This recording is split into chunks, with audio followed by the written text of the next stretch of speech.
C'est vrai, notre Père et notre Dieu. Nous voulons ce matin encore être rassurés.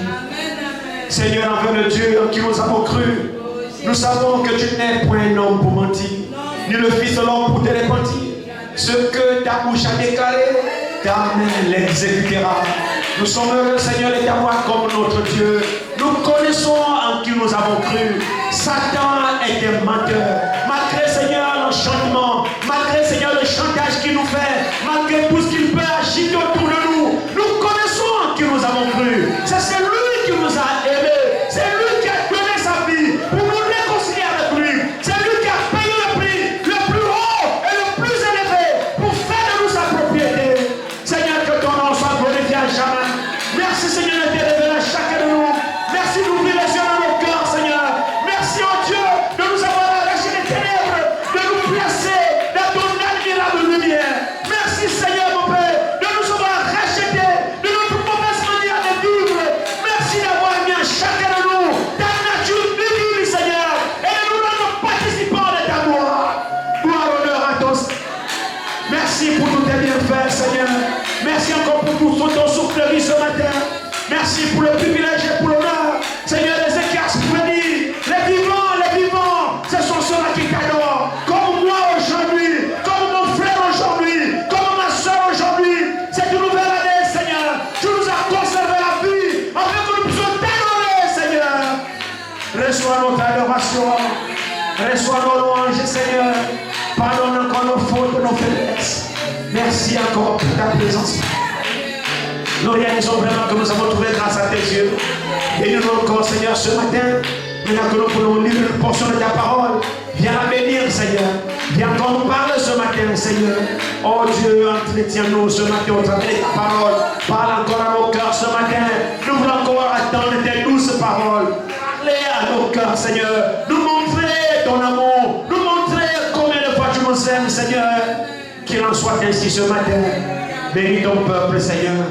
Accorde encore ta grâce ce matin. Alors que nous sommes totalement dépendants de ta grâce. Gloire, honneur à toi, Père. C'est dans le Saint-Nom de Jésus que nous t'avons prié et merci. Amen. Prenons nos Bibles dans le livre d'Ésaïe.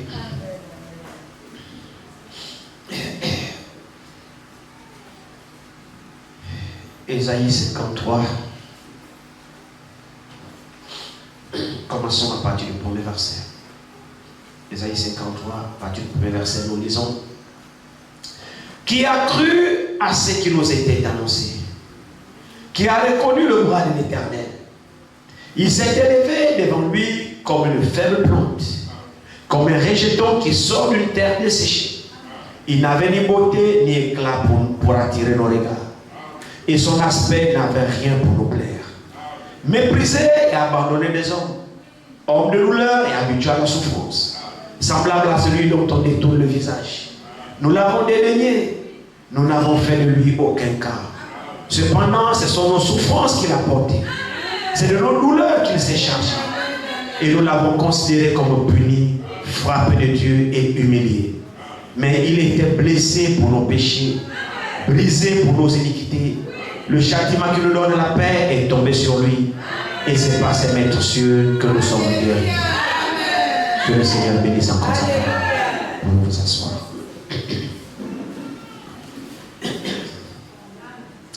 Ce n'est le passage de la Bible qui brise le cœur. Ce passage d'Ésaïe 53. Ce n'est le passage qui brise le cœur. Vous avez comme l'impression qu'ici, on parle d'un bandit, on parle d'un braqueur, on parle d'un malfaiteur, on parle d'un assassin. Avez-vous réalisé ce instant, bien mes frères et sœurs, qu'ici, on parle de Dieu, du Dieu Tout-Puissant. Est-ce que nous comprenons un seul instant qu'ici, ce passage-là ici, nous parle du Dieu créateur qui a créé les cieux et la terre, qui ne doit rien à personne. C'est de lui qu'on parle comme ça. Quand nous prenons Ésaïe 52 ici, juste un peu plus haut, le verset 14 ici, juste un peu plus haut, Ésaïe 52, verset 14. Regardez ce qui est écrit là-dedans ici. Il dit, de même qu'il a été pour plusieurs un sujet d'effroi, était défiguré. Dans son aspect différait de celui des fils de l'homme. On parle de qui comme ça ici? On parle de Dieu. On parle d'Emmanuel. Donc Dieu parmi nous. Son visage a été complètement défiguré.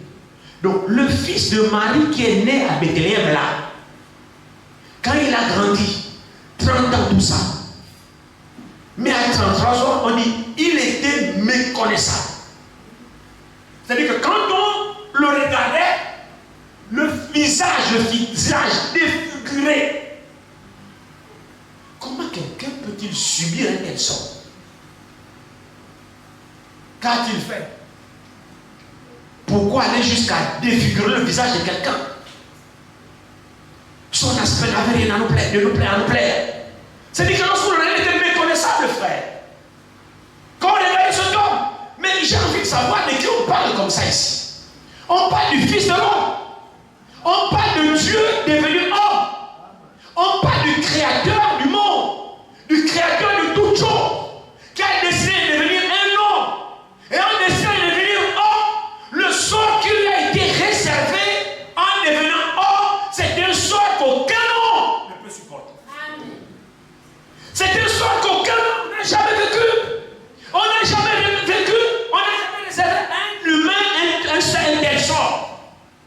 Et pourtant, nous sommes dignes de mériter un tel sort. Et pourtant, si on nous défigure, parce que si vous remarquez très bien, c'est parce que j'aurais menti quelque part, c'est parce que j'aurais toissé, c'est parce que j'aurais critiqué, j'aurais forcément fait le mal quelque part. Mais lui, il n'a rien fait. Lui, dans la bouche duquel il n'y a jamais eu de mensonge, pas de fraude. Lui qui n'a jamais eu de mauvaise pensée quelque part, il n'a même jamais pensé du mal. Déjà, lui dans lequel le mal n'existe pas. C'est l'homme parfait. C'est l'homme idéal. Amen. Nous parlons de quoi ce matin? Nous parlons de l'amour de Dieu. Nous parlons de l'amour de Dieu. C'est le thème central. L'amour de Dieu, c'est ce qu'il nous faut. Et même encore 2025, grâce à l'amour de Dieu sur nous. Amen. Malgré nos manquements, malgré nos péchés, frère, on n'a pas toujours été parfaits en 2024. Nous tous qui sommes ici, depuis janvier 2024 jusqu'à le 31 décembre 2024, personne n'a été parfait ici. On a péché en acte, en pensant, en parole. Mais c'est sûr et certain, on a pensé du mal d'un frère, on a critiqué un frère, on a critiqué une soeur, on a boulé quelqu'un, c'est sûr. On n'a pas été parfait, mais regardez son amour sur nous. Amen. Il aurait pu nous frapper, il aurait pu nous ôter la surface de la terre, mais il a mis le comble à son amour. Il a voilé tous nos manquements. Nous demandons pardon, il pardonne. Et il nous conserve encore sa vie ce matin. Et voici 2025. Malgré notre boucan, qu'est-ce que c'est? L'amour divin. Comment cela a-t-il été possible? Lorsqu'alors nous regardons ici, repartons à Jean chapitre 3. Nous verrons comment le Seigneur nous conduira ici. C'est des choses qui touchent profondément le cœur, vraiment qui nous aide à comprendre ces choses. Regardez Jean chapitre 3 ici.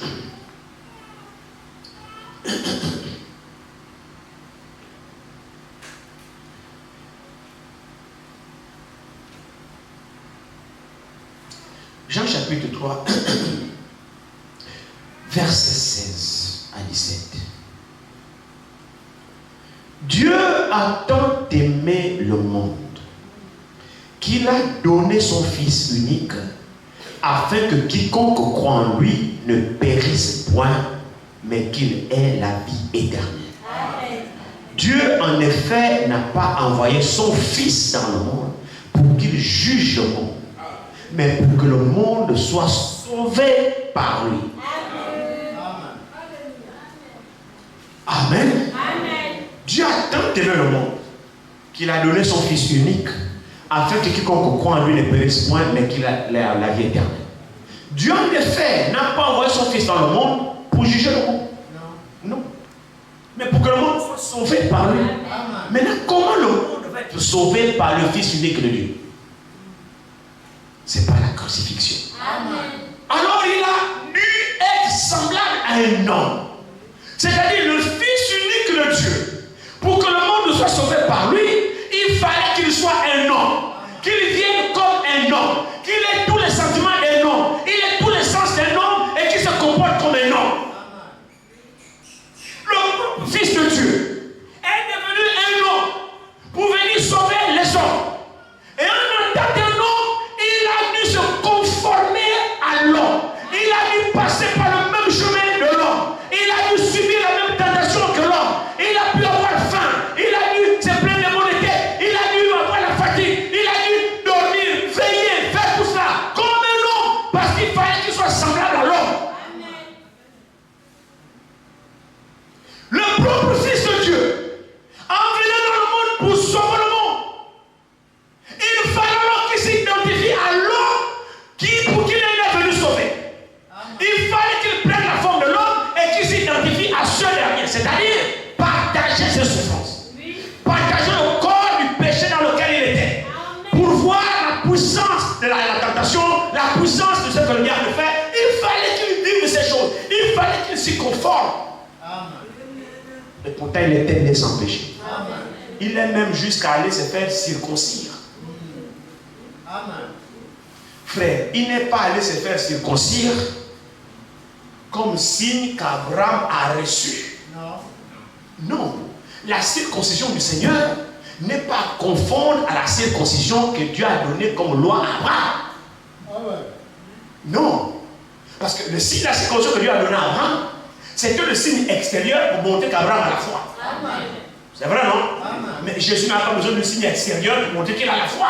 Il était même l'homme de foi. Donc en réalité, il n'a pas besoin de se faire circoncire. Mais pourquoi il s'est fait circoncire? Il fallait qu'il s'identifie à l'homme. Alors il a dit, faire ça comme l'homme. Il fallait qu'il soit comme un homme. Il a paru comme un simple homme. Ordinaire comme toi et moi. Donc il a eu part à ce que toi et moi on a eu part. Et pourtant c'est Dieu. Amen. Oh l'amour de Dieu, frère, nous ne l'épuiserons jamais. Vous savez, nous avons besoin de l'amour de Dieu dans nos cœurs. Tout ce que nous pouvons faire, mon frère, ma soeur, ça n'a rien à voir avec l'amour que nous fabriquons. Moi je ne parle pas de ça. Je suis en train de parler de l'agapao, l'amour que seul le Saint-Esprit déverse dans le cœur du croyant. C'est ce amour-là qui fera que je puisse vous aimer, vous puissiez m'aimer. Si ce amour n'est pas dans nos cœurs, nous sommes incapables de nous aimer les uns les autres. Et c'est ce amour-là que Dieu lui-même avait. C'est pourquoi ce Dieu qui n'a rien fait a dû accepter les conditions dans lesquelles on lui a imposé pour nous sauver. On ne lui a pas imposé pour nous sauver, mais il nous a aimés. Il a accepté les conditions pour nous sauver. C'est son amour envers nous. Il a dit, je donne ma vie. On ne me l'ôte pas. Donc il a consenti. On ne me l'ôte pas. C'est moi-même qui donne ma vie. Pourquoi l'a-t-il fait? Parce qu'il avait peur des hommes? Non, c'est simplement par amour. Amen. Est-ce que vous réalisez ça? Amen. Je donne ma vie. On ne me l'ôte pas. J'ai le pouvoir de donner ma vie et j'ai le pouvoir de la reprendre. Amen. Donc Dieu a consenti à laisser sa vie. De quelle manière? Et là, il y a beaucoup de facteurs qui sont rentrés en action. Pour qu'il puisse faire cela, premièrement, il fallait qu'il renonce à lui-même, à ce qu'il était. Il fallait qu'il se dépouille de sa gloire, de son honneur, de sa dignité, de sa force. Il était faible. On le gifle, il ne le rend pas. Il fallait qu'il se dépouille de tout ce qu'il était. Amen. Là-dedans, c'est quoi? L'humilité. Amen. Le renoncement volontaire à ce que tu es. Frère, Dieu a dû devenir humble. Amen. Dieu a dû abandonner sa gloire. Amen. Frère, les choses que Dieu a fait pour nous sauver, mon frère, ma soeur, l'homme était capable de faire la même chose. Amen. Regardez comment nos cœurs sont. Vous savez, lorsque quelqu'un a compris cela, c'est un gros mystère. C'est un grand mystère. C'est le plus grand de tous les mystères. Dieu est venu en chair pour sauver l'homme. Lorsqu'on a compris cela, tu acceptes cela, tes péchés sont pardonnés. On a besoin de recevoir la révélation de ce mystère en nous. Quand on a reçu cette révélation-là, c'est ça qui transforme notre intérieur. Tu comprends que tu as été pardonné. Et quand tu réalises que tu as été pardonné, tu as été réconcilié avec Dieu, alors tu pardonneras aux autres. Quand vous voyez les gens, es-tu dur envers les autres? Es-tu dur? Es-tu dur envers les autres? Ils ont des difficultés à pardonner aux autres. Ça veut dire qu'eux-mêmes n'ont jamais été pardonnés. Je dis Amen. Jamais. Je dis Amen. Je ne sais pas comment vous expliquer ça, mais je sais quand même que c'est la vérité. Amen. Quand vous voyez quelqu'un qui a des difficultés à pardonner à son frère, des difficultés à pardonner à sa soeur, c'est un signe que lui-même n'est pas pardonné. En fait, il n'est pas réconcilié avec lui. Cette même rigueur qu'il tient envers les autres, ça montre le manque de réconciliation qu'il a lui-même avec Dieu. Mes frères, acceptons la réconciliation que Dieu nous a donnée gratuitement en Christ. Dieu nous a pardonné nos péchés. Il a renoncé à ce qu'il était. Il est allé subir ce qu'aucun homme ne peut subir. Et pour nous sauver, il a dû devenir homme. Et pour devenir homme, il a dû prendre le lot des péchés des hommes. Frère, il est allé jusqu'à la croix. Je ne voulais pas beaucoup parler ce matin.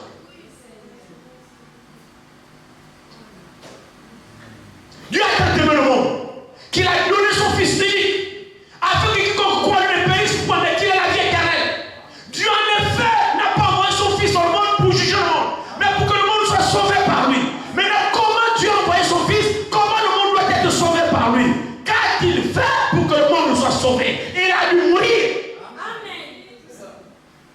Donc notre salut lui a coûté sa mort. Notre délivrance a coûté sa mort.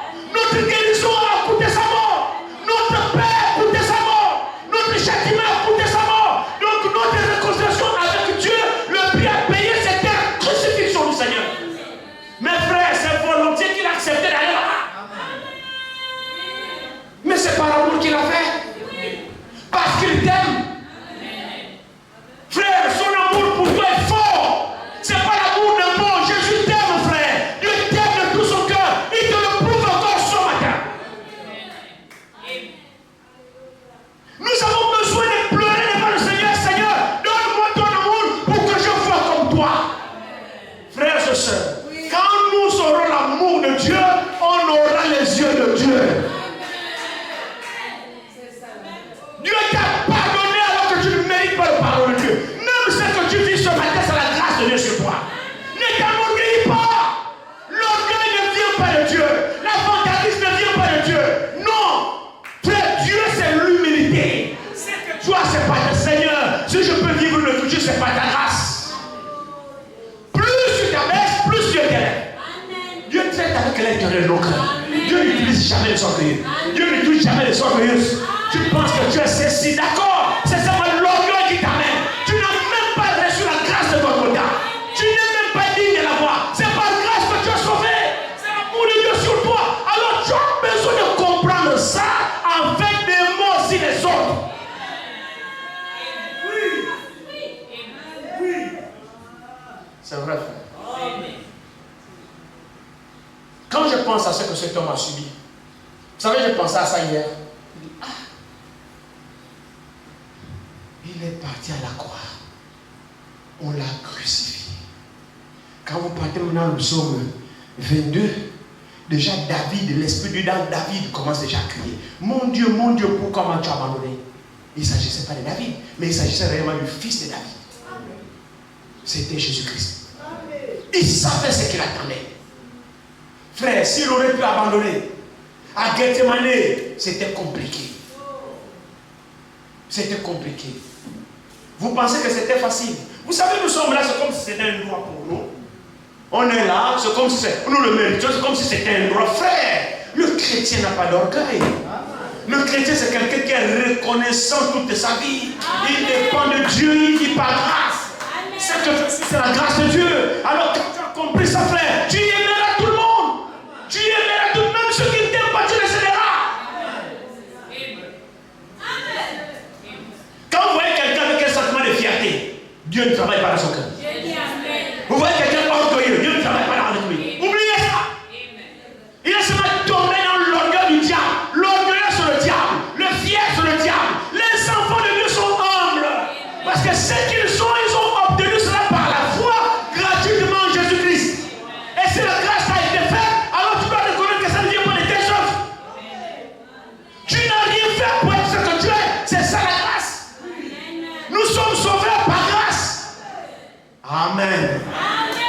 ne vient pas de vous.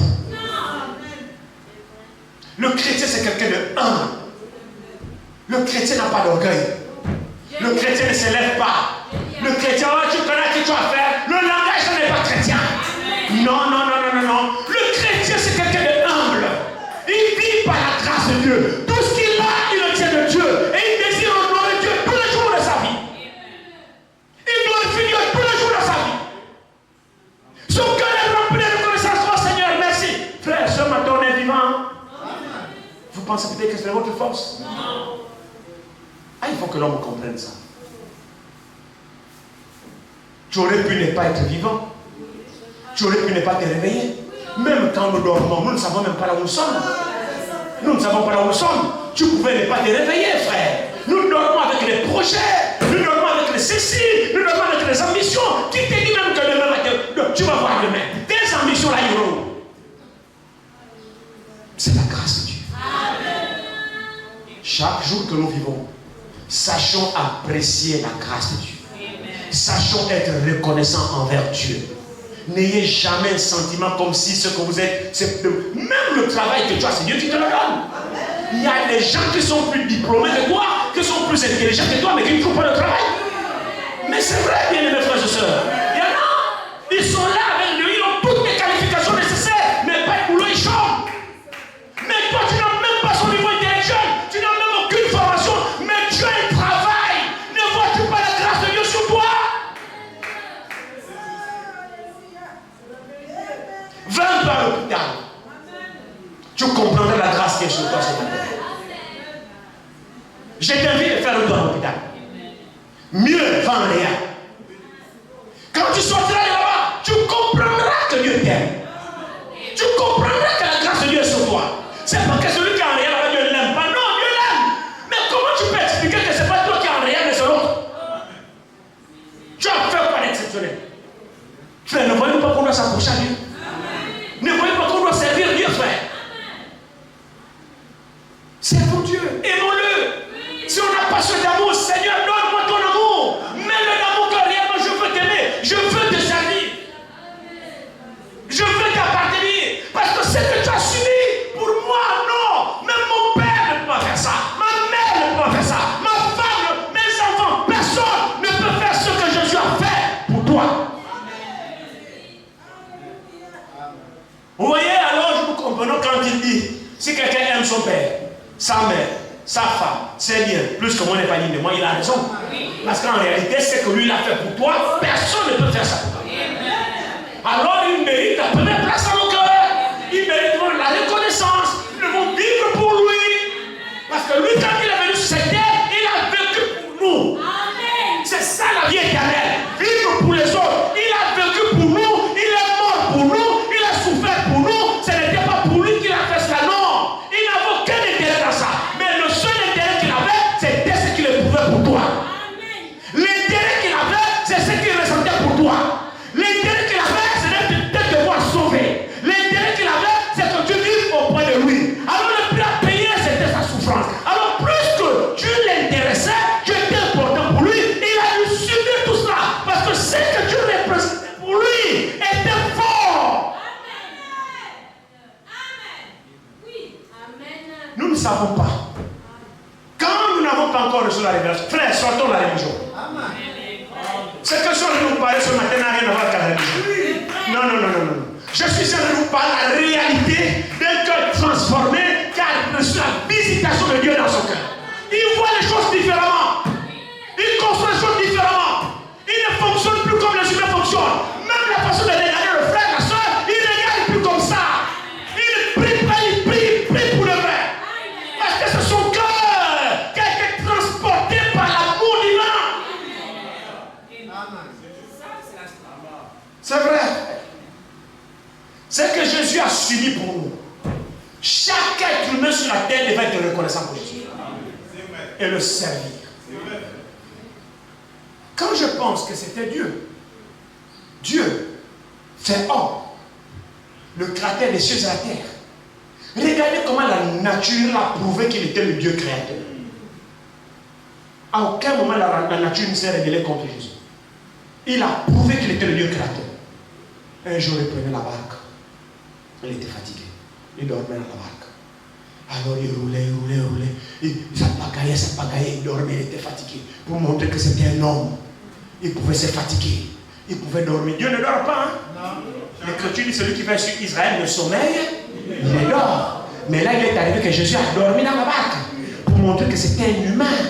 Jésus était 100% humain. Homme, il était 100% Dieu.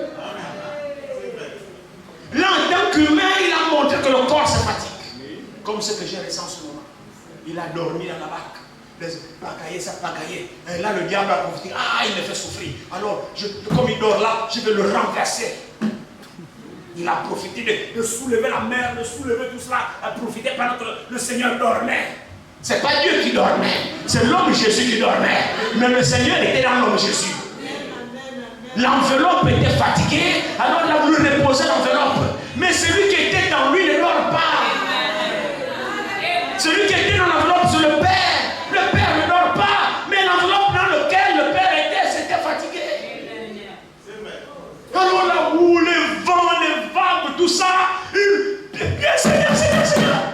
Mais nous allons mourir. Non, toi tu dors. Non, toi tu dors. Mais Seigneur, comment toi tu dors? Il se réveille. Il dit, j'ai un peu de foi. Pourquoi vous me dérangez? Je me repose. Alléluia. Ils n'ont pas la révélation que tant que l'homme l'est avec eux dans la barque, il ne peut le ramener. Il parlait que pour les petites situations. Non, ne craignez pas les situations. Dès que Dieu est dans le camp, ne craignez rien. Les disciples ont commencé à paniquer. Non, il est là, frère. Le diable, c'était un agitateur. Il ne peut pas aller plus loin. Ah, quand l'église aura compris ça. Le problème, c'est que dès qu'il nous agite, c'est fini. Tu deviens triste. Tu ne parles plus à personne. Ton problème est où? Celui qui est en toi est plus grand que ton agitateur là. Mais c'est la vérité, frère. Dieu est avec nous. Quand à partir du moment où tu as cru, il a tissé une alliance avec toi. Il ne peut pas t'abandonner. Même si tu passes par la vallée de l'ombre de la mort, il est avec toi. Et simplement la foi et regarde à lui.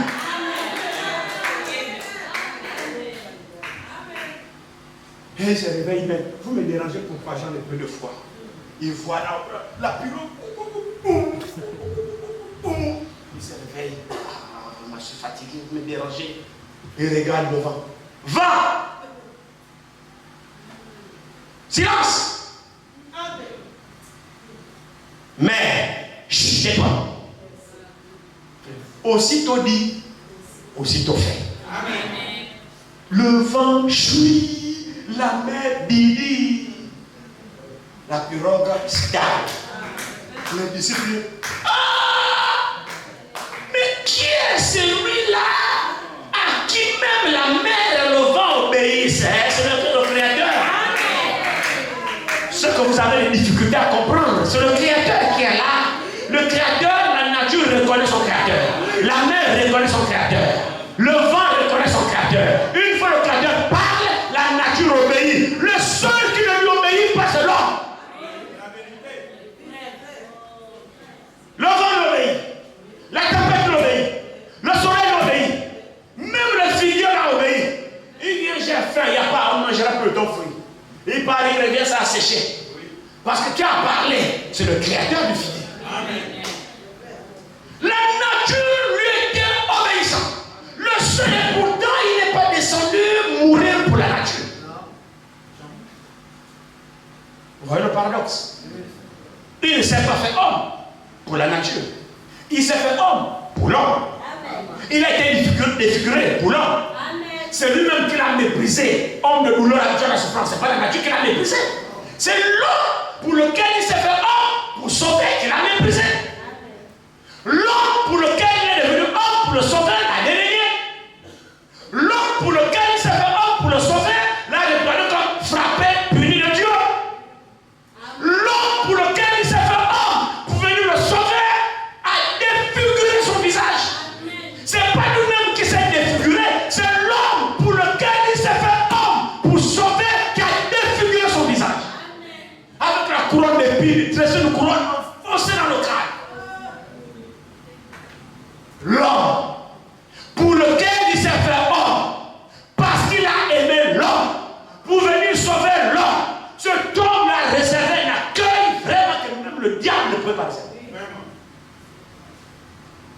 Et malgré tout ça, il m'aimait toujours. C'était le prix à payer. À Gethsemane, Seigneur, s'il est possible que cette coupe s'éloigne de moi, frère, si la coupe s'éloignait de lui, nous serions perdus. C'est-à-dire, il dit non, non pas ma volonté, mais que ta volonté se fasse. 3 fois, il a répété la même chose. Parce que la souffrance était forte. Il a fini par dire, Seigneur, que ta volonté soit faite. Il a pris cette coupe, il a bu. La coupe qu'il a bu là, c'est quoi? C'est pas boire une coupe littérale. Non. C'est-à-dire accepter ce qu'il va subir pour racheter l'homme. C'était de ça dont il parlait de la coupe.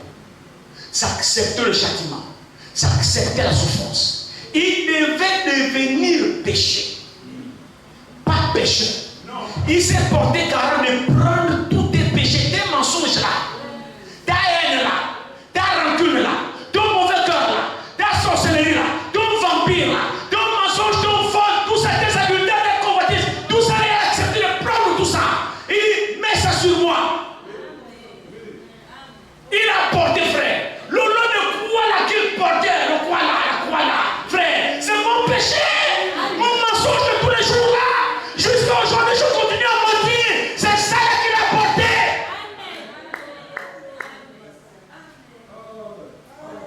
Personne ne l'a aidé. Joseph d'Arimathie a essayé de l'aider. Et c'était compliqué pour le pauvre, il l'a abandonné.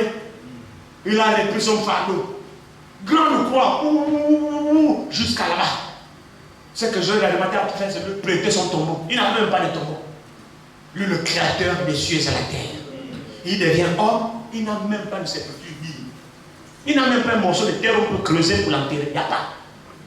Il n'avait même pas une maison. Il n'avait rien. Il ne possédait rien. Le créateur de toutes choses, devenu homme, marchant sur la terre, il est le pauvre des pauvres. Il marche de maison en maison. Il a décidé de demander au voisin en face et qu'il nous prête sa maison pour qu'on célèbre là-bas. Bon, il n'a même pas de maison. Il ne sait même pas. Aujourd'hui, il dort là-bas. Demain, il dort là-bas. Après, demain, un vagabond. Seigneur, je vais te suivre. Il dit, oh mon fils, tu vas me suivre. Les oiseaux ont des nids. Des renards ont des tanières. Mais moi, ici, le fils de l'homme, je n'aime même pas, je n'ai pas construit. Je vais t'amener où? Même pour poser ma tête, je pars de maison en maison. Frère, c'est Dieu ça? Est-ce que c'est Dieu? Vous croyez que c'est Dieu? Amen. Dieu comme ça. Amen. Oui. Amen. Nous, on a quand même des maisons. Hein? C'est vrai, non? Amen. On a quand même des maisons. Mais Dieu n'a pas de maison. Dieu n'a même pas pu avoir une portion de terre pour qu'on l'enterre. Même son tombeau fit un prêt. Joseph d'Arimathie lui a prêté. Parce qu'on ne savait pas où l'enterrer. Parce que finalement, on l'a prêté. Il est mort. Il faut le descendre à l'enterrer où? Où? Joseph a dit, ah, donnez-moi le corps. Donnez-moi son corps là. Moi, j'ai préparé mon tombeau. Moi-même, je devais être enterré parmi les riches. C'est là où vous entendez les amis. On a mis son tombeau parmi les riches. Parce que Joseph avait beaucoup de moyens. Vous voyez que sa vie était tracée. Hein? Il y avait des écritures prévues pour lui. Et il a dit, bon, je dois boire cette coupe-là. Je n'ai pas le choix. Parce que ces gens-là, moi, je les aime. Si c'est ça le prix à payer pour les sauver, d'accord. J'y vais. Maintenant, le problème, c'est que lorsque avez-vous entendu le premier verset d'Ésaïe 53? Qui a cru à ce que nous avons annoncé? Lorsque tu écoutes ça, qu'est-ce que cela te fait? C'est ça l'évangile. La bonne nouvelle, ce n'est pas seulement Jésus est né. C'est qu'il est mort pour toi. Ça continue jusqu'à sa résurrection. Tout ça, ça fait partie de la bonne nouvelle. Maintenant, quand tu écoutes ça, Ésaïe dit, qui a cru à ce que nous avons annoncé? Nous avons annoncé que l'enfant qui est né là, c'est Dieu lui-même. Nous avons annoncé qu'il a été méprisé, défiguré, abandonné des hommes. Qui a cru à ça, que lui là, c'est lui? C'est pas étonnant que même les brigands à la croix l'insultaient. Les passants disent, oh, sauve-toi, tu as gagné les gens, on gagne les gens. Il était là, suspendu, on était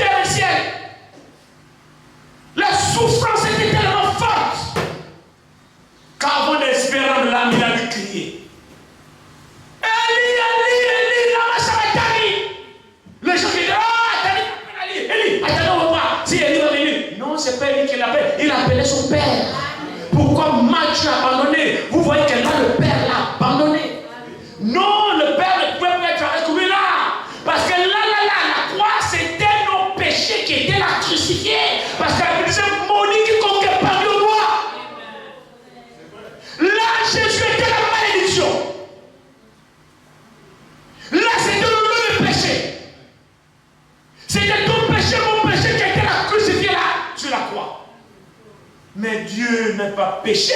Dieu n'aime pas le péché. Il a dû abandonner son fils. Il dit non, parce que le péché, moi je ne suis pas là. Toi, débrouille-toi avec des gens. Plus que tu les aimes et tu as décidé d'y aller, moi je n'ai rien à foutre avec ça. Allez, débrouille-toi là-bas. Il a abandonné son propre fils. Le lot du péché est sur lui. C'est que moi j'ai fait. Et laissez-moi vous dire que j'ai été inscrit dans son registre. Il savait que je viendrais sur la terre et que je pécherais. Alors d'avance, il était là, Golgotha. Frère, c'est ce qui va nous aider à comprendre. Que le Saint-Esprit nous aide à comprendre que Jésus est allé au calvaire pour toi ici. Mets-toi là-dedans, que sans toi, il n'allait jamais te crucifier. Ça pourrait nous aider à comprendre. Parce que souvent nous pensons que bon, c'est pour les autres. Non, c'est pour moi ici que Jésus a subi, frère. C'est pour moi qui suis devant vous ici. C'est pourquoi que le Saint-Esprit me révèle ces choses, afin que je m'attache à cet homme. Réellement, je comprends qu'il m'a aimé. Amen. Vraiment, il m'a aimé. Et moi, je n'aime même pas.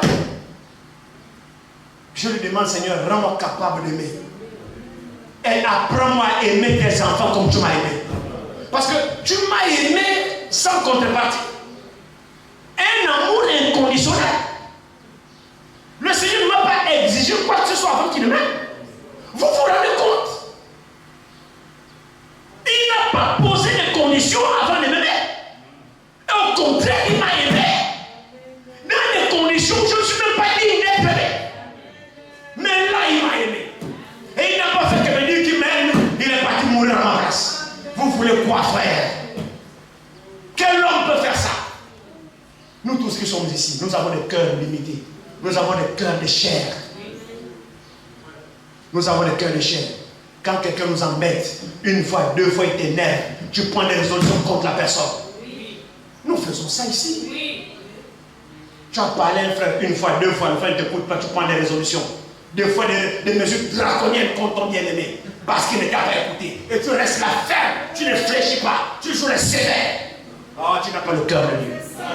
Si Dieu a appliqué la réciprocité sur toi, il y a longtemps qu'on t'aurait enterré. Nous ne comprenons pas grand-chose dans l'amour de Dieu. Nous ne comprenons pas. L'amour de Dieu, c'est un mystère. Je comprends pourquoi il a dit, je vous donne un commandement nouveau. C'est pourquoi frère Bonhomme disait, il dit, parmi nous ici, on n'a pas de créneau. Si on en a un autre créneau, c'est Christ. On a un seul livre, c'est la Bible. Une seule loi, l'amour. Et c'est la loi que Dieu a donnée à son peuple. La seule loi, pas de commandement. C'est pourquoi Jacques et Pierre, Paul disent, c'est ce que vous avez entendu dire dans la loi. Tu ne tueras point, tu ne commettras point d'adultère, tu ne voleras point, tu ne déroberas point. Est résumé dans un seul commandement qui est celui-ci. Tu aimeras ton prochain comme toi-même. L'amour est la somme de toute la loi. Amen. Ou alors l'amour est l'accomplissement de toute la loi. Mais ce n'est pas notre amour là. Non, c'est l'amour de Dieu dans le cœur. C'est pourquoi quand nous avons l'amour de Dieu en nous, ça nous affranchit de la loi. Amen. Frère, l'église a besoin de l'amour. Le croyant a besoin de l'amour. On doit s'aimer, mon frère, ma soeur, sincèrement dans notre cœur. Chassons l'hypocrisie dans notre cœur. Chassons la méchanceté dans notre cœur. Autant de critiques dans notre cœur. Prions Dieu ce matin qu'il place son amour dans nos cœurs. C'est ce qui nous rendra vrais les uns envers les autres. Cela nous amènera à nous supporter les uns les autres, à pardonner les uns les autres, à nous aimer les uns les autres, et notre service les uns envers les autres sera vrai. Amen. Amen. Alléluia. Tu es allé à la croix. Je lisais ça hier. La créature. Ne regardez pas le morceau de pain que les catholiques nous ont menti là. À la croix, on a dessiné un petit morceau de pain caché ici là. C'est faux. C'est faux. Le Dieu du ciel, frère, était crucifié nu. Nu. Un homme de 30 ans. Nu. Pas par sa faute. Il aurait pu se défendre, il dit non, jusqu'à là, non. Là, je ne vais pas m'imiter jusqu'à ce point, non. Non, jusqu'à là, non. J'accepte de m'humilier, mais pas de mettre nu devant le monde entier. Ah non. Frère, la dignité, l'ego de l'homme, aurait réagi. C'est pas un enfant ici. On parle d'un monsieur de 30 ans. Un monsieur d'une trentaine d'années. 30 ans révolu. Accepter d'être mis à nu. C'est livré en spectacle. Soulever bien haut sur la perche du roi du croix bien haut pour que tout le monde puisse voir sa nudité là. Et il a accepté ça, lui il a accepté ça.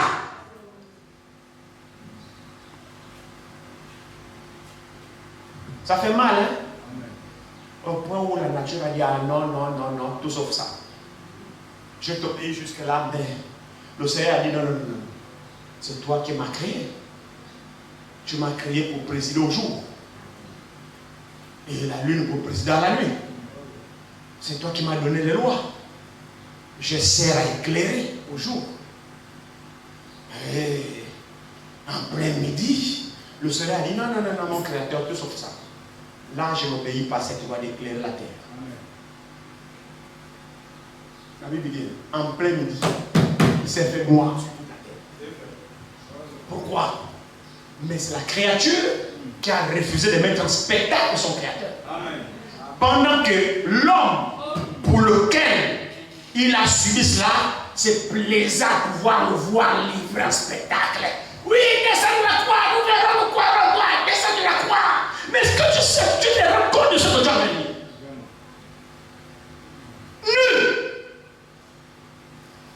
Nu. Pour moi, il a vraiment tenté le monde. Je dis Amen. Il a vraiment tenté le monde. Afin que quiconque croit en lui ne périsse pas, mais qu'il ait la vie éternelle. Tu l'as vu cette vie? En échange, ce n'est pas ton argent qu'il a besoin. Il n'a rien à foutre avec ton argent. Il a besoin seulement que tu l'acceptes. Que tu crois ce qu'il a fait pour toi. Et que tu prennes position pour lui. C'est tout ce qu'il a besoin de toi.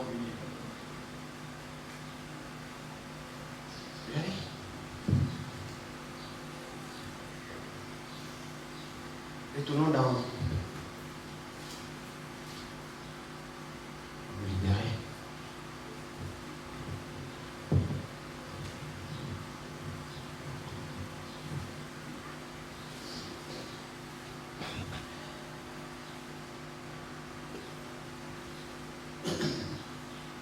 Ésaïe 52, partir du verset 13. Voici mon serviteur prospérera, il montera, il s'élèvera bien haut, de même qu'il a été pour plusieurs un sujet d'effroi. Dans son visage était défiguré, dans son aspect différent de celui des fils de l'homme. De même, il sera pour beaucoup de peuples un sujet de joie. Devant lui, des rois fermeront la bouche, car ils verront ce qui ne leur avait point été raconté. Et ils apprendront ce qu'ils n'avaient point entendu. Frères et sœurs, quand nous voyons dans Hébreux chapitre 2, regardez Hébreux chapitre 2 ici.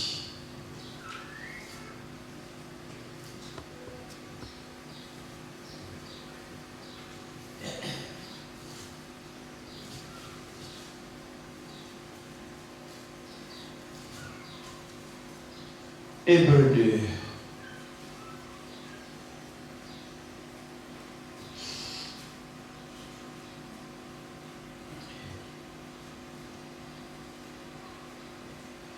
Commençons au verset 5 d'Hébreux 2. En effet, ce n'est pas des anges que Dieu a soumis le monde à venir dont nous parlons. Or, quelqu'un a rendu quelque part ce témoignage. Qu'est-ce que l'homme pour que tu te souviennes de lui? Ou le Fils de l'homme pour que tu prennes soin de lui? Tu l'as abaissé pour un peu de temps au-dessus des anges. Au-dessous des anges. Tu l'as couronné de gloire et d'honneur. Tu as mis toutes choses sous ses pieds. En effet, en lui soumettant toutes choses, Dieu n'a rien laissé qui ne lui soit soumis. Cependant, nous ne voyons pas encore maintenant que toutes choses lui soient soumises. Verset 9. Mais celui qui a été abaissé pour un peu de temps au-dessous des anges, il a accepté cela. C'est qui? Jésus. Amen. Nous le voyons quoi? Couronné de gloire et d'honneur. Pourquoi? À cause de la mort qu'il a soufferte. Il y a peine. Amen. Ou vous ne comprenez pas ça? C'est lui que nous voyons pour un peu de temps dessous des anges. Il a accepté, pourtant il est dans un trône haut élevé. Il est au-dessus des anges normalement. Dans Jean 12, il dit Père, glorifie-moi de la gloire que j'avais auprès de toi avant. Donc ici, Jésus là ici, il a accepté de baisser au-dessous des anges, au-dessous des hommes. Pour un temps. Alors nous le voyons quoi? Couronné de gloire et d'honneur. Donc après avoir se livré à l'unité, humilié, craché, défiguré, une gloire l'attendait. Comme quoi, il était un parfait exemple pour toi et pour moi. Donc vous comprenez lorsqu'il est écrit que l'orgueil précède la chute. Et l'humilité précède la gloire. Lui-même, il a été un parfait exemple. Il s'est humilié. Et à cause de son humilité et de son humiliation, il a été élevé. Continuez un peu la lecture ici. Mais celui qui a été abaissé pour un peu de temps au-dessous des anges, Jésus, nous le voyons couronné de gloire et d'honneur à cause de la mort qu'il a soufferte. Ainsi, par la grâce de Dieu, il a souffert la mort pour tous. Il a souffert la mort pour toi. Pour tout le monde. Pour tout le monde, il a souffert la mort. Et pour souffrir la mort, il fallait qu'il soit abaissé. Il fallait qu'il quitte sa position. Il a été humilié, abaissé, qu'aucun homme ne pouvait accepter. Mais après cet abaissement, mon frère et ma soeur, la gloire éternelle lui est réservée. C'est pourquoi il régnera.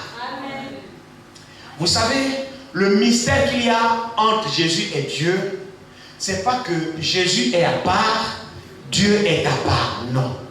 Le mystère du Fils, c'est que Dieu, pour l'amour qu'il avait pour l'humanité, a dû quitter la position d'Élohim pour se faire un corps semblable à celui de l'homme, pour venir mourir pour racheter l'homme. Donc, c'est dans la position de Fils qu'il va régner comme étant vainqueur. Parce qu'il n'a pas vaincu en tant que Dieu. Non, il a vaincu en tant que Fils. C'est pourquoi il régnera dans cet attribut de Fils. C'est dans cet attribut de Fils qu'il a vaincu. Et c'est pourquoi c'est dans cet attribut de Fils qu'il héritera le trône de son père David en tant que roi. Et maintenant il régnera dans l'attribut de Fils pendant la période du temps. Mais quand la période du temps et toute la gloire qu'il est censé avoir parmi les humains pour lesquels il est mort passera, l'attribut de Fils disparaîtra. Amen. Il se fondra tout à nouveau en Dieu. Amen. C'est pourquoi la Bible dit quelque part que toute chose qui lui a été soumise, bien sûr, excepté c'est lui qui lui a fait soumettre toutes choses. C'est lui qui lui a fait soumettre toutes choses, c'est Dieu.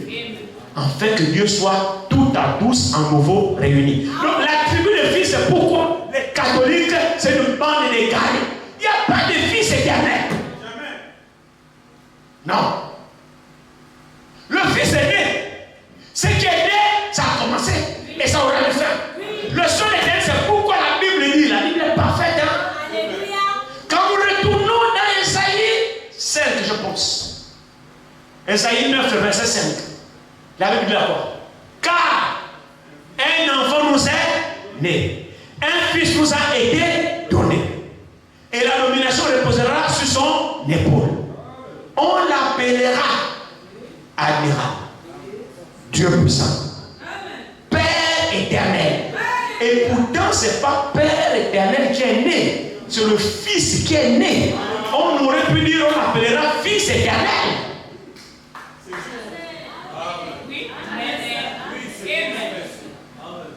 Vous suivez quelque chose? Un enfant nous est né.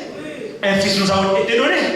On l'appellera admirable, conseiller, Dieu puissant, Père éternel. Pour vous montrer que l'éternel c'est le Père. Ce n'est pas le Fils. Le Fils n'est pas éternel. Le Fils est là, le Fils disparaîtra. C'est l'attribut, la fonction du Fils. C'est cela. Jusqu'à ce qu'il aura fini de régner. Et il remettra tout à celui qui a réuni toutes choses.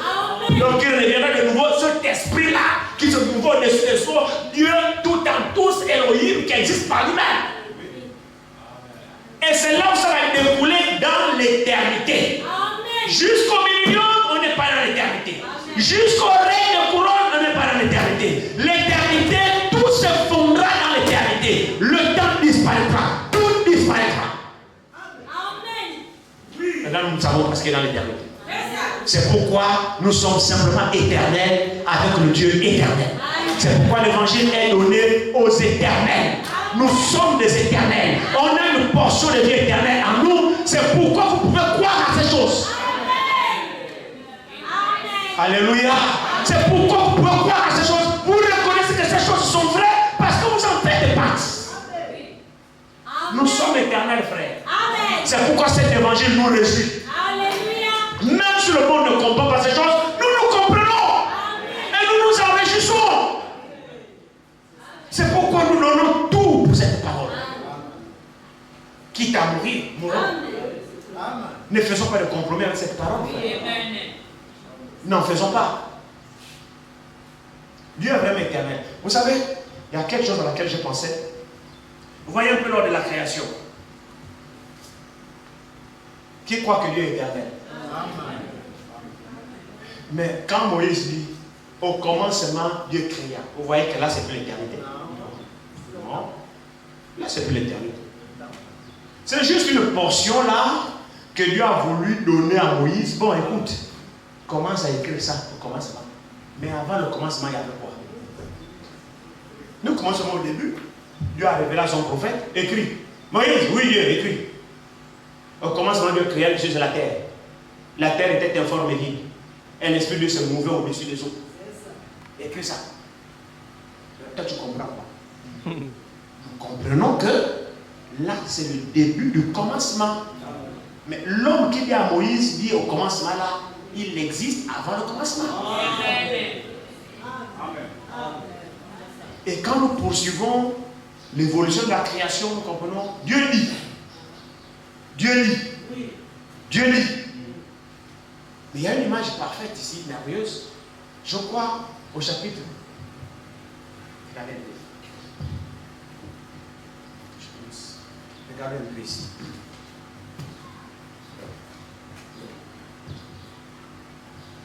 Vous voyez la Bible là ici. Dieu est plus grand que ceci. Ça ici, c'est le temps. C'est ce que Dieu a voulu donner une portion pour que nous puissions le connaître. Mais il est au-dessus de ceci. Mais pour traiter avec nous, c'est ça les limites. On doit parler au-delà de ce qui est écrit. Mais il est au-dessus de ceci. Quand nous le verrons, ça là, c'est rien. Parce que tout ça, c'est le temps. Regardez ici un peu, regardez. Au commencement, Dieu créa les choses de la terre. Point. La terre était vide, et la terre était informe et vide. Et il y avait des ténèbres à la surface de la Bible. L'Esprit de Dieu se mouvait au-dessus des eaux. Je ne sais pas ce que ça veut dire. Dieu dit que la lumière soit, et la lumière fut. Amen. Amen. Ça, c'est un mystère. Oui. C'est vraiment un mystère. Oui. Dieu dit que la lumière soit, et la lumière fut. Dieu vit que la lumière est bonne. Et Dieu sépara la lumière d'avec les ténèbres. Un instant là, mesdames et messieurs. Attendez. Quelque chose de merci. Regardez bien ici. Attendez, il y a quelque chose ici. Ici, il dit, Dieu dit qu'il y a des lumières. Très bien. Regardez ici, regardez très bien ici. Regardez ici. Ouais. Prenons le verset 14. Prenons le verset 14. Verset 14. Dieu dit qu'il y ait des luminaires dans l'étendue du ciel pour séparer le jour d'avec la nuit. Que ce soit des signes pour marquer les époques, des jours et des années. Et qu'ils servent de luminaire dans l'étendue du ciel pour éclairer la terre. Et cela fut ainsi. Dieu fit deux grands luminaires. Un plus grand luminaire pour présider au jour et un plus petit luminaire pour présider la nuit. Et il fit aussi les étoiles. Il fit aussi les étoiles. Maintenant, remarquez très bien.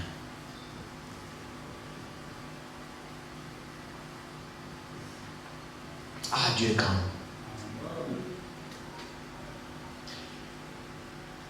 Dieu dit que la lumière soit. Et la lumière fut.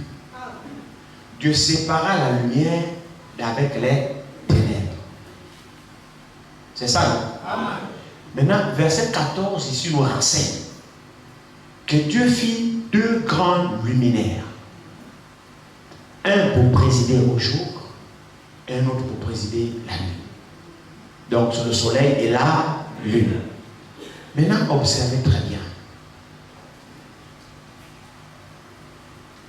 Le soleil et la lumière, il y a quelle différence?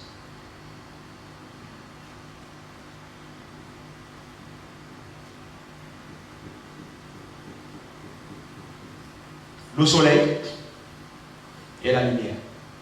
Il y a quelle différence?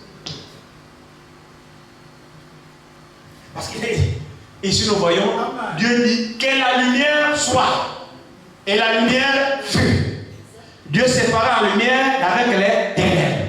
Et maintenant, verset 14, là-bas, il dit maintenant, Dieu fit deux grands luminaires.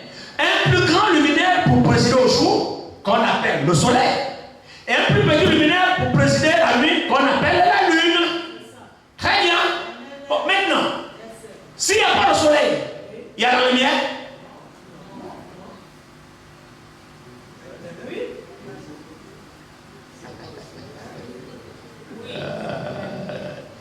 Dieu c'est un monsieur. Je demandais quelle est la différence qu'il y a entre le soleil et la lumière. Est-ce qu'il y a une différence ou il n'y a pas? Avez-vous jamais pensé à ça? Ok. Dites-moi. Quelle est la différence qu'il y a entre la lumière et le soleil? Prenez la parole. Je vous donne la parole. Donnez-moi la différence qu'il y a entre le soleil et la lumière.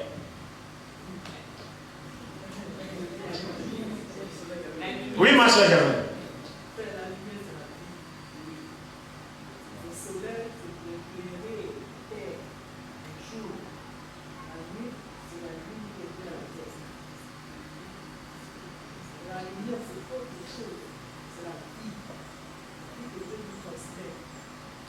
Que Dieu te bénisse. Dieu te bénisse richement. Effectivement, le soleil est différent de la lumière. C'est vrai que le soleil est clair. Oui, le soleil est clair. Mais le soleil est différent de la lumière. La lumière, c'est une substance dans laquelle contient la vie. Et c'est assimilé à la parole de Dieu. Cette parole était la lumière. Ça n'a rien à voir avec le soleil. Cette parole, en elle, on commence à mettre la parole. Je suis dans Jean 1. On commence à mettre la parole. Amen. La parole était avec Dieu et la parole était Dieu. En elle, dans la parole, était la vie. Et la vie était la lumière des hommes. Donc la lumière et la vie sont la même chose. C'est différent du soleil. C'est pourquoi ici la Bible dit, et Dieu dit que la lumière soit. Et la lumière fut. Maintenant c'est plus tard qu'il crée le soleil et la lune. Pour marquer les époques, les dates et les saisons.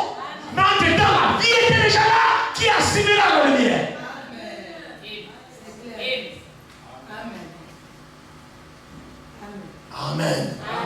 Amen. Amen. Maintenant, vous voyez que Dieu était avant le temps. Parce que l'objectif du soleil, de la lune, c'est pour marquer les temps et les époques. Donc lui, quand il était avant le temps, avant qu'il crée, et maintenant je vous remarque. Regardez. Ils ont un peu ici. L'objectif de la création de la lune et des étoiles, c'est pourquoi? Ils ont ça ici. Il est ici. Dieu dit qu'il y ait des luminaires dans l'étendue du ciel pour séparer le jour d'avec la nuit. Que ce soit les signes pour marquer les époques, les jours et les années. Amen. Maintenant, gardez votre soif là. Gardez votre soif là. Regardez un peu ici. Regardez très bien. Retournons rapidement au commencement ici. Regardez très bien. Dieu crée. Prenons le verset 3 ici. Verset 3 dit, Dieu dit que la lumière soit, et la lumière fut. Dieu dit que la lumière était bonne. Et Dieu dit, et Dieu sépare la lumière avec les ténèbres. Point. Dieu appela la lumière jour, et il appela les ténèbres nuit. Ainsi, il eut un soir, il eut un matin, ce fut le premier jour. Amen. Avant le luminaire, Dieu a trouvé comment pour marquer le temps. Amen. Parce que le premier jour, déjà, la création de la lumière. Amen. C'est pas si vous me suivez. Oui. Plus que la lune et les étoiles, c'est pour marquer les jours, les époques et les temps, les années. Mais ici déjà Dieu dit, c'est plus, il y a eu un soir, il y a eu un matin, c'est plus le premier jour. Mais il n'y a pas encore de luminaire pour marquer. Maintenant, Dieu s'est servi de quoi pour compter que c'est le premier jour.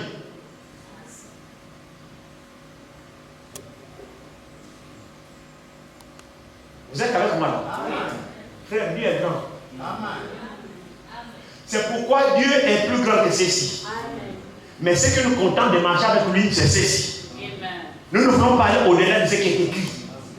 Ce grand Dieu-là, il est tellement mystérieux. J'ai lu simplement ça pour vous montrer la grandeur de ce Dieu qui a dû abandonner tout ça pour devenir un simple homme sur lequel on crache dessus. C'est sa main qui a créé tout ça. C'est de sa bouche qui a créé tout ça. Tout a été créé par la parole. Et quand il vient dans la forme humaine, il renonce à toute cette puissance, il renonce à toute cette gloire, il renonce à tout cela, simplement parce qu'il nous a aimés. Est-ce que nous, en retour, on ne devait pas aussi l'aimer? Amen. Vous savez, notre relation avec Dieu, quand le Saint-Esprit nous révèle l'œuvre de Dieu qu'il a fait pour nous, il n'y a plus à forcer quelqu'un d'adorer Dieu. Il n'y a plus à forcer quelqu'un de venir à l'église. Il n'y a plus à forcer quelqu'un aime Dieu. Frère, ça vient tout seul. Je vous le dis. Ça vient. En fait, tu prends conscience, tu dis, oh, cet homme a fait tout ça pour moi. Mais comment ne devrais-je pas aimer quelqu'un comme ça? Vous voyez que notre affaire avec Dieu, c'est pas bien aimé, alors il dit, ah, frère, là où tu me vois la frère, non, laissez les raisons, laissez. Vous n'avez rien compris l'amour de Dieu. Alléluia. Rien ne nous séparera de l'amour de Dieu. Il faut que cet amour nous soit révélé pour que nous comprenions, frère, ce que Dieu a fait pour nous. Que j'ai la nourriture ou pas, j'irai adorer mon Dieu. Que j'ai les amis ou pas, j'irai adorer mon Dieu. Que j'ai l'argent ou pas, j'irai adorer mon Dieu. Que j'ai le travail ou pas, j'irai adorer mon Dieu. Ce que Dieu m'a donné, c'est plus que ce que je peux avoir. Alors il attend de moi l'adoration.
s'agit, la Bible nous parle de quoi? La Bible nous parle de l'histoire de l'amour de Dieu et ses créatures. C'est de tout dont il s'agit. La créature s'est détournée de son créateur et le créateur est devenu créature pour racheter la créature. Voici le résumé de l'histoire de la Bible. La Bible, c'est une histoire d'amour. C'est-à-dire, là-dedans, il n'y a pas de forcer dedans. Oh, il n'y a pas de forcer dedans. Réellement, Dieu attend de nous que nous soyons. Et Dieu ne transige pas avec ça. Dieu attend de nous l'amour, que nous puissions réellement l'aimer. Pas semblant de l'aimer, que nous puissions réellement l'aimer. En dépit de tout ce que nous pouvons suivre. Tout ne sera toujours pas rose. Hein? Parce que pourquoi attendre de servir Dieu quand tout est bien? Il a un travail, il a une femme, il a des enfants, il n'est pas malade, il a une bonne santé, il peut servir Dieu. D'autres, c'est l'inverse. Quand il est en bonne santé, il a tout. Bon, j'ai tout. Pourquoi servir Dieu? Il n'a pas besoin de Dieu. Il va faire dans le boucan. C'est quand il est malade, là, c'est quand il cherche Dieu. Donc c'est vice-versa. Vous savez qu'ils servent Dieu quand ils sont bien. Vous savez qu'ils servent Dieu quand ils ont un besoin. C'est là qu'ils connaissent Dieu. Non. On ne doit pas servir Dieu sous condition aucune. Que j'ai ou que j'ai, quoi je dois servir Dieu. Que je sois malade au monde, je dois servir Dieu. Que j'ai une maison, que pas je dois servir Dieu. Que je dois servir Dieu. Finalement, mon souffle de vie ici, c'est pour le servir du seul. Et c'est une question d'amour. Nos rapports avec Dieu, c'est une question d'amour. On a besoin de comprendre ce que Dieu a fait pour nous et nous devons tomber amoureux de Dieu. Nous, on a fait quoi pour Dieu pour qu'il nous aime? On n'a rien fait. À part le désordre, bien sûr. Mais il nous a aimés dans le désordre. Et maintenant, quand cela t'est dit, ne peux-tu pas aimer quelqu'un qui t'aime dans le désordre? Mais frère, nous sommes doublement méchants. C'est-à-dire, nous sommes des pécheurs. L'évangile nous annonce qu'il y a un Dieu bon qui nous aime en tant que pécheurs, il veut nous sauver. Mais quand même, on refuse. Nous sommes doublement des méchants. Nous devons aimer Dieu de tout notre cœur. Nos rapports avec Dieu, ce sont des rapports d'amour. C'est pourquoi il pouvait dire, c'est lui qui m'aime. Le signe que quelqu'un m'aime, c'est qu'il gardera mes commandements. Alléluia. Vous voyez? C'est ça le signe que quelqu'un aime Dieu. Donc, vous voyez, Dieu exige l'amour, Dieu a besoin de savoir si tu l'aimes. Et comme le messager disait, la foi et l'amour sont parents. Amen. La foi et l'amour sont parents. Tu ne peux pas avoir la foi à moins que tu aies l'amour. Parce que c'est l'amour qui crée la foi. Parce que tu aimes, tu crois. Et quand tu crois, tu fais, tu obéis. Donc nous obéissons à Dieu par amour. Donc ce qui produit même la foi en nous, c'est parce que nous aimons Dieu. Et là maintenant nous trouvons ces commandements faciles parce que frère, tout ce que vous faites par amour, c'est pas compliqué. Hein? Amen. Ça aussi c'est vrai. Amen. Tout ce que vous faites par amour, vous ne pouvez pas être difficile. Au contraire, vous êtes même heureux. Amen. Amen. Vous êtes heureux de faire un sacrifice pour la personne que vous aimez. Amen. Pourquoi? Parce que vous voulez rendre cette personne heureuse. Amen. Et quand vous aimez la personne, vous êtes heureux de souffrir pour la personne. Amen. Vous êtes heureux de faire des dons pour la personne. Vous êtes heureux d'avoir rendu la personne heureuse. C'est l'amour qui vous met en mouvement vers la personne. C'est la vérité. C'est la vérité. Quand un homme aime sa femme, les cadeaux viennent seuls. Et il est heureux de rendre sa femme heureuse. Là, il n'y a pas de force. Tu dois. Il n'y a pas de tu dois dedans. Il n'y a pas d'amour, il y a l'amour. Il n'y a pas. Dans l'amour, tout coule. Tu ne t'entends même pas, ça vient. Je t'aime tellement que j'aime. Oh, amour, tu as maintenant, je lui prends, toi aussi. Ah, mais tu n'aurais pas dû, mais si j'aurais dû. Oui, c'est l'amour, frère. L'amour nous met en mouvement. Nous devons comprendre ces choses. C'est l'amour-là que Dieu a pour nous qui a mis Dieu en mouvement. Et nous, si on aime Dieu, qu'est-ce qui prouve que tu aimes Dieu? Où est l'amour que tu as pour Dieu? Vous savez, vous connaissez Ézéchias, non? Ézéchias. Vous connaissez, non? Amen. C'est lui qui a fait revenir les récits du Seigneur. Esaïe, va chez Ézéchias. Lui donner les ordres à sa maison, il va mourir. Esaïe vient. Ézéchias, ainsi parle l'Éternel, donne les ordres à ta maison, tu vas mourir. Ézéchias dit, hein? Moi mourir? Oui, tu vas mourir. Esaïe tourne, il parle. Ézéchias derrière, il se répond. Oh Seigneur, souviens-toi que je t'ai servi. Voilà ce que j'ai fait pour toi. Le souffle de vie que tu m'as donné, je n'ai pas fait le boucan. Je ne suis pas allé pécher. Je t'ai servi. Voilà ce que j'ai fait. Voilà. Comment tu veux me tuer? J'ai fait quoi? Je t'ai servi. Je t'ai honoré. Je t'ai glorifié. Il s'est repenti. Dieu n'a pas dit non. Esaïe n'est même pas encore arrivé loin. Dieu parle encore. Retourne. Retourne. Va chez Esaïe. Va chez Ézéchias. J'ai entendu ses larmes. J'ai entendu sa repentance. Va lui dire qu'il va mourir. Mais je l'ajoute 15 ans. Ah Dieu. Amen. Je l'ajoute 15 ans. Esaïe aurait pu se fâcher. Attends, finalement, Dieu, moi je te comprends. À peine, je sors de la maison d'Ézéchias, que tu m'as de lui dire qu'il va mourir. Je ne suis même pas encore arrivé à Bolo. Tu me dis, je retourne changer la vie. Comme finalement, Dieu, ce que tu fais. Non. Ton devoir, c'est de dire ce que Dieu dit. Amen. Même si c'est 1000 fois obéi. C'est ça le rôle du serviteur. Amen. Je t'ajoute 15 ans. Et maintenant, quand il a ajouté 15 ans, maintenant, on va terminer avec ça. Allons-y dans Ésaïe 38, je pense. C'est pas le Sénat demain, je crois. On va terminer avec ça, puis on va prier.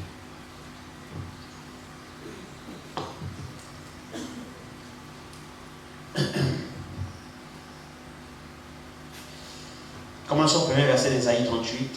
En ce temps-là, Ézéchias fut malade à la mort.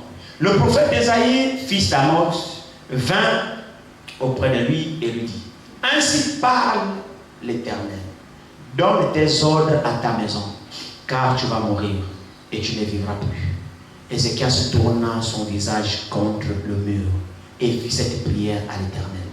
Ô Éternel, souviens-toi que j'ai marché devant ta face avec fidélité et intégrité de cœur, et que j'ai fait ce qui est bien à tes yeux. Ézéchias répandit d'abondantes larmes. Puis la parole de l'Éternel fut adressée à Ésaïe en ces mots: va et dis à Ézéchias, ainsi parle l'Éternel, le Dieu de David et ton père. J'ai entendu ta prière, j'ai vu tes larmes. Voici, j'ajouterai à tes jours 15 années. Je te délivrerai, toi et cette ville, de la main du roi d'Assyrie. Je protégerai cette ville. Et voici, de la part de l'Éternel, le signe auquel tu connaîtras que l'Éternel accomplira la parole qu'il a prononcée. Je ferai reculer de 10 degrés en arrière avec le soleil l'ombre des degrés qui est descendue sur les degrés d'Akaz. Et le soleil recula de 10 degrés. Ça, c'est du jamais vu. Hein? Il n'y a que Dieu pour faire ça. Amen. Et le soleil recula de 10 degrés sur les degrés. Il était auparavant. Il était déçu. Maintenant, écoutez. Content d'être exaucé. Hein? Maintenant, écoutez. Cantique d'Ézéchias, roi de Juda, sur sa maladie et sur son rétablissement. Je disais, les jours sont en repos. Je dois m'en aller aux portes de ces jours de mort. Je suis privé du reste de mes jours, de mes années. Je disais, je ne vivrai plus éternel. Je ne verrai plus l'Éternel. L'Éternel sur la terre des vivants. Je ne verrai plus aucun homme parmi les habitants du monde. Ma demeure est enlevée et transportée loin de moi. Comme une tente de berger, je sens le fil de ma vie coupé comme par un tisserand qui me retrancherait de Satan. Du jour à la nuit, tu m'auras achevé. Je me suis contenu jusqu'au matin. Comme un lion, il brisait tous mes os. Du jour à la nuit, tu m'auras achevé. Je poussais des cris comme une hirondelle en voltigeant.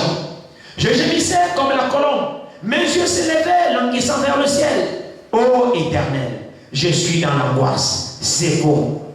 Que dirais-je? Il m'a répondu et il m'a exaucé. Je marcherai humblement jusqu'au terme de mes années. Est-ce que c'est sûr, Ézéchias? Poursuivons la lecture. qu'il aurait dû faire. Marcher humblement tous les jours de notre vie. Quand Dieu nous accorde le souffle de vie 2025, ceci va devoir être réellement le désir de chacun de nous. Dieu a dit à Ézéchiel, tu vas mourir. Il a pleuré. Qui veut la mort? Personne. Dieu l'a ajouté 15 ans. Mais les 15 ans là, continue à marcher comme tu marchais avant. Est-ce que 2025 là que Dieu nous a donné là, c'est pour refaire encore plus de boucans? Est-ce que 2025 la jeune fille, c'est pour que tu continues encore davantage à pécher dans la souillure? Ou tu vas te décider maintenant de tourner vers Dieu? Est-ce que toi, jeune garçon, ce matin, tu m'écoutes, 2025 là, c'est pour concrétiser tes plans machiavéliques? Ou bien tu vas tourner maintenant ton cœur vers Dieu pour dire, Seigneur, tu m'as conservé la vie, cette année je veux te connaître, je veux te suivre, arrache-moi de la vie de ce monde. Regardez un peu notre ami Ézéchias ici. Il dit, que dirais-je? Il m'a répondu et m'a exaucé. Je marcherai humblement jusqu'au terme de mes années. Après avoir été infligé, Seigneur, c'est par tes bontés qu'on jouit de la vie. Il y a pas un amen, hein? C'est les bontés de l'Éternel que tu jouis de sa vie ce matin. C'est pas ton Bouddha là. C'est les bontés de l'Éternel sur toi. Alors il dit ici, Seigneur, c'est par tes bontés qu'on jouit de la vie. C'est par elle que je respire encore. Tu me rétablis. Tu me rends à la vie.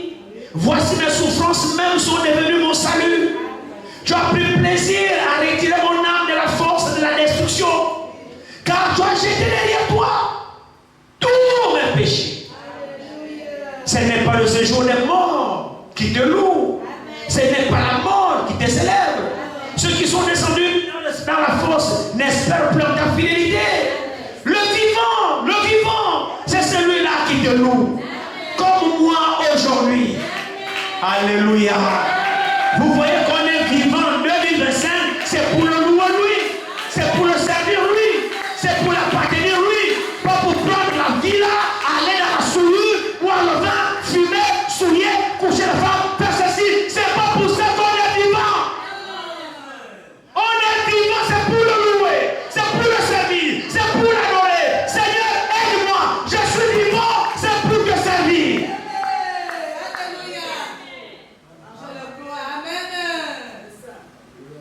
Alléluia. C'est vrai, non? Oui, Seigneur. Quand vous lisez, vous prenez maintenant Ésaïe 39 pour gagner du temps. Je vais vous libérer. On a notre agapé tout à l'heure et puis on aura une réunion avec les frères. Poursuivez à lire chez vous Ésaïe 39 jusqu'à la fin. Vous allez voir que ce même Ézéchias que Dieu vient d'exaucer à la suite de sa vie qui était bien, il a présenté à Dieu ses œuvres, il a présenté à Dieu comment il vivait humblement. Dieu a dit oui, c'est vrai. À cause de cela, je t'ajoute encore 15 ans. Quand Dieu a ajouté 15 ans à Ézéchias, Dieu s'attendait à ce que Ézéchias fasse encore mieux avec ce Dieu-là. Dieu n'a pas ajouté 15 ans à Ézéchias pour que maintenant Ézéchias se détourne de Dieu et il fasse ce qu'il veut. Parce que ce qui a ramené faire revenir Dieu sur sa décision, c'est l'intégrité d'Ézéchias. Seigneur, souviens-toi comment j'ai marché devant toi. Souviens-toi des œuvres que j'ai faites. Le souffle que tu m'as donné en tant que roi de Juda. Moi, je n'ai pas fait le boucan. Je n'ai pas fait. Souviens-toi de mes œuvres. Tout est devant toi. Dieu a dit oui, c'est vrai. Alors, à cause de ça, je t'ajoute 15 ans. Mais en d'autres termes, fais encore Dieu. Persévère encore. Continue à me glorifier. Mais Ézéchias ne fait pas. Et c'est ça l'homme. Facilement l'homme se détourne de Dieu. Que Dieu nous aide. Hein? Ézéchias va recevoir les ennemis du roi, c'est le roi de Babylone. Continuez Ézéchias 39. Il va recevoir les ennemis qui sont venus. Alors Ézéchias va les inviter. Il va ouvrir tous ses trésors. Regarde mon palais. Regarde les trésors que j'ai, comment Dieu m'a béni. Ce n'est pas suffisant. Il montre son arme de guerre, son armure, la protection qu'il a. Regarde tout ce que je possède. Il a un livre de secrets. qui a ses ennemis qui sont venus le rendre visite. Orgueilleux, rempli de gloire, rempli d'orgueil. Il vient encore d'avoir 15 ans. Donc il se croit maintenant tout permis. Frère, le diable nous guette. Je vous dis, le diable nous guette, frère. On a un adversaire terrible. C'est pourquoi il faut tous les jours l'humilité, l'humilité, l'humilité, l'humilité. C'est la vérité, frère. Dieu vous aidera dans l'humilité. Quand il y a un sentiment d'élévation en vous, vous êtes perdu. L'orgueil a saisi ses casses. Il a monté ses trésors. Dieu a dit qu'après c'est dit, tu as fait quoi là? Oh non, Seigneur, j'ai reçu mes ennemis, je ne sais pas. Il dit, comme tu as fait cela, tu as monté tes bénédictions que j'étais béni à tes ennemis. Tu veux montrer que quoi? Qu'est-ce que tu as eu la semaine de ta force? L'humilité que tu m'as servi avec ça là, maintenant tu as changé. Tu veux me montrer aux gens que tu es maintenant comme ça. C'est ça l'homme. L'homme a du mal à rester la tête baissée. Quand Dieu le bénit un peu seulement, c'est fini. Grave encore pour nous autres qui prêchons là. Dès que tu es ici, tu donnes un sermon, tu as décoché 3 amens, c'est fini. Personne ne te vaut. Tu as le plus grand ministère. Amen. Tu es le véritable prêcheur. Les autres ne valent rien. C'est un piège.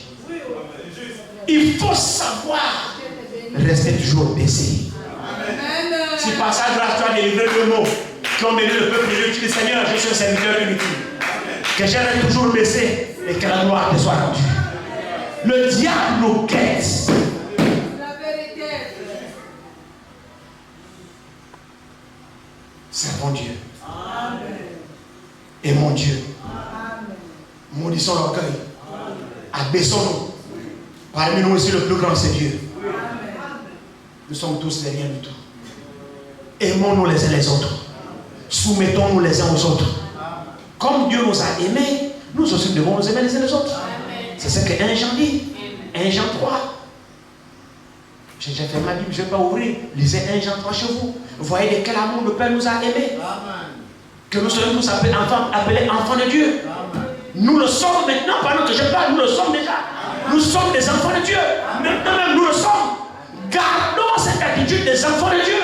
Les enfants de Dieu ont une nature. La nature des enfants de Dieu, c'est qu'ils ont l'amour les uns envers les autres. Les enfants de Dieu ne se critiquent pas. Les enfants de Dieu ne se détestent pas. Les enfants de Dieu ne s'envient pas les uns les autres. Les enfants de Dieu ne se méprisent pas. Les enfants de Dieu regardent les autres comme étant au-dessus d'eux. Les enfants de Dieu se respectent réciproquement. Les enfants de Dieu s'aiment les uns les autres. C'est vrai, frère. Nous ici, vous êtes plus grands que moi. Moi, je suis plus grand que vous. C'est ce qu'a dit dans Philippiens. Quelle humilité vous passez regarder les autres comme étant au-dessus de vous. Donc moi ici, je vous regarde étant au-dessus de vous. Et déjà même, pour dire c'est la vérité parce que je suis serviteur. En réalité, vous êtes plus grand que moi parce que vous êtes à terre. Moi, je vous sers ici. Mais pour Dieu, je suis le plus grand. Parce que je vous sers. Maintenant, vous aussi, pour être plus grand devant Dieu, servez-moi aussi. Est-ce que vous suivez? Alors, dans le camp, soyons serviteurs les uns les autres pour que nous tous devant Dieu soient grands. Pas grands les uns les autres, non. Mais nous autres, les uns les autres, soyons tous des serviteurs. Vous me servez, je vous sers, on se sert. Frère, c'est ça le christianisme. Moi, je n'ai pas comme milieu des apôtres quelqu'un plus grand que les autres. Moi, quand je lis la vie des apôtres, moi, je n'ai jamais vu un Pierre s'enorgueillir devant les autres. Je n'ai jamais vu un Paul s'enorgueillir devant les autres. Au contraire, ils étaient tous frères. Mais chacun avait sa tâche. Amen. C'est ça le christianisme. Et tous s'aimaient. Tous s'aimaient. Quand nous pensons à l'amour de Dieu, nous devons aussi nous aimer les uns les autres. Que 2025 te sorte de ta coquille. Amen. Sors de tes fausses résolutions de 2024. Sors de ta fausse coquille de 2024. Sors de ta religion de 2024. Et que 2025, tu puisses réellement faire des expériences avec ton Dieu. Amen. Amen. Puis ces quelques paroles rendent tous et que 2025 soit meilleur pour chacun de nous. Que Dieu vous bénisse tous.